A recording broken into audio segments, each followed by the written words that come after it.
Third thing that we see that kills implementations is kind of the over customization problem. And I want to be precise about this too, because Odoo's built to be configured, right? That's one of the main reasons we are partners with them. Configurability is not the problem. Over customization is, and there's a difference there. First story, we had a client in waste management.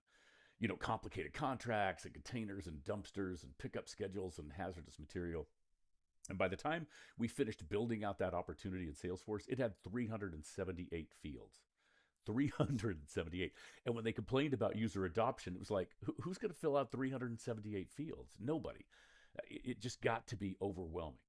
So what I kept telling them, what I tell every client now, is there's a difference between the information you have to have and the information you want to have.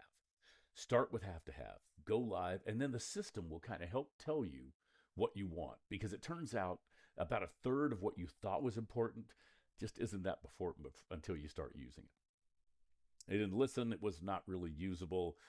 It was kind of a mess, and we learned a lot from that project. The second story is one that kind of sticks with me. We had a client who was moving off a system they hated, and we spent 6 months building basically their old system in Odoo. Inside the new software, same object, sort of same logic, just completely different, UI.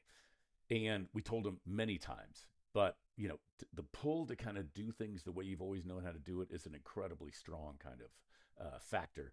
And so when you're scared of change, you always go back to home. And so we built what they want. We went live.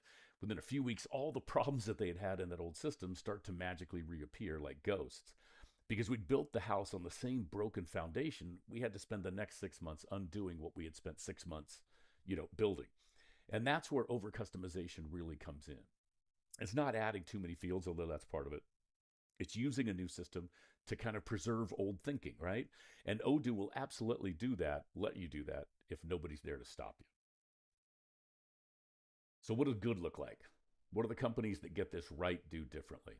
I think it's three things at a high level. First, they have the right team, the people who know their business, and they know what a work order looks like, and they know what a bill of materials looks like, and they know what an operation center looks like, right?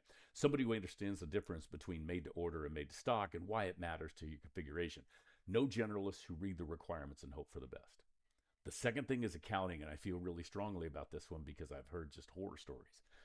A CPA in the room right from the beginning, chart of accounts kind of put together from the beginning, trial balances rolled forward from whatever you want to kind of get that number put together so that inventory ends where it's supposed to go.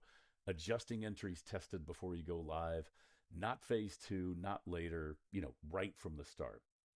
And then the third thing is that configuration piece. Don't overbuild.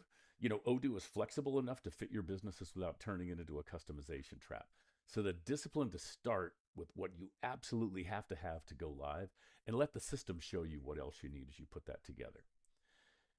Humble brag, as Black Iron, we've been doing this for 22 years. We have a CPA who works with us, and Odoo, because after everything I've seen in ERP platforms, it's the best system to help you do this right.